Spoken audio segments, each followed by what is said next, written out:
कमर चीमा साहब, अब आपने एक रॉयटर्स में ख़बर आई थी और CBS ने भी रिपोर्ट किया है कि अमेरिकन प्रेसिडेंट डोनाल्ड ट्रंप ने इजराइल को रोका है ईरानी जो सुप्रीम लीडर हैं आयतुल्लाह ख़ामनेई उनको टारगेट करने से। इस हवाले से आपका क्या तज्ज़िया है और आप आगे जाते हुए अमेरिका का रोल क्या देखते हैं इस सारे पैराहे में?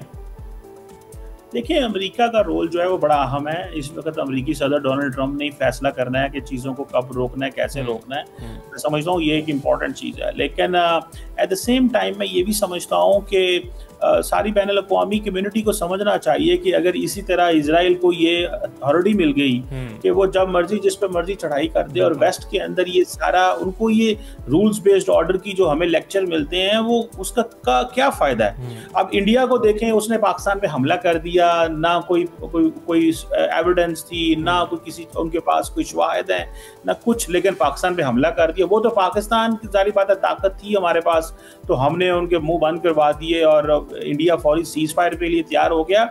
ईरान की तो ये सारी बात है, ये पोजीशन नहीं है। वो अब देखें, इजरायली जेट्स तो कह रहे हैं कि इस वक्त ईरान के ऊपर घूम रहे हैं। सो पॉइंट ये है कि अमेरिका को इसमें रोल अदा करना चाहिए, लेकिन कोई इतनी खैर की खबर अभी नहीं आएगी कहीं से भी, अमेरिका हो या बाकी दुनिया के ममालिक हों, लेकिन इसका बड़ा नुकसान होगा, ग्लोबल सप्लाई चेन को नुकसान होगा, स्ट्रेट ऑफ हॉर्मुज़ की बंद करने की बातें हो रही हैं, होगा, सारी की सारी जो सी कम्युनिकेशन लेन्स हैं उनको इम्पैक्ट पड़ सकता है। तो ये कोई एक चीज़ नहीं है, मल्टीपल चीज़ें हैं जिसको मैं समझता हूँ जो हो रही हैं। एब्सोल्युटली।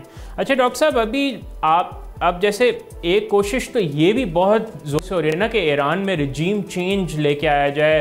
नेतन्याहू भी कहते हैं कि जी मैं ईरानियों से कहता हूँ कि वो जो उनके वो इस लीडरशिप को जो है वो चेंज करें और निकलें अपनी लीडरशिप के ख़िलाफ़।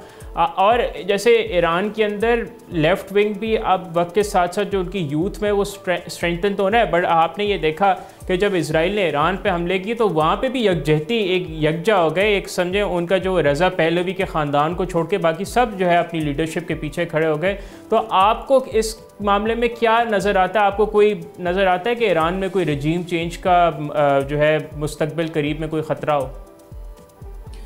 देखिए, अगर तो ये जंग लंबी रहती है और अगर तो अमेरिका और बरतानिया सारे ममालिक इसमें इकट्ठे हो जाते हैं और अगर वो चाहते हैं कि हमने ईरान के अंदर एक कंप्लीट सोशल डिसऑर्डर क्रिएट कर देना है, तो पॉसिबिलिटी किसी चीज़ की भी हो सकती है।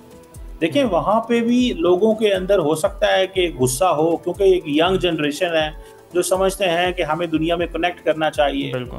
शायद इसकी वो पॉसिबिलिटी वेस्ट समझ रहा है, लेकिन लार्जली मुमकिन नहीं है, क्योंकि ईरान की सारी जो कम्युनिटी है, लोग जो हैं वो समझते हैं कि इजराइल गासिब है और ईरान जो है वो हक पे लड़ रहा है उसके साथ और ईरान के ऊपर हमला किया गया है।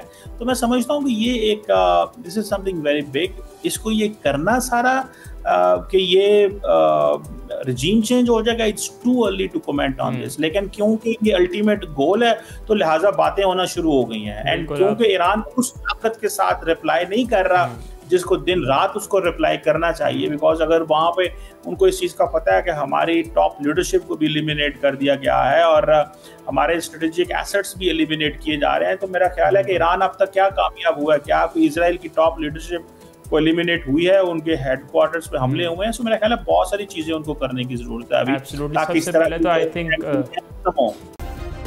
सब्सक्राइब करें और बेल दबाएं ताकि कोई खबर रह न जाए।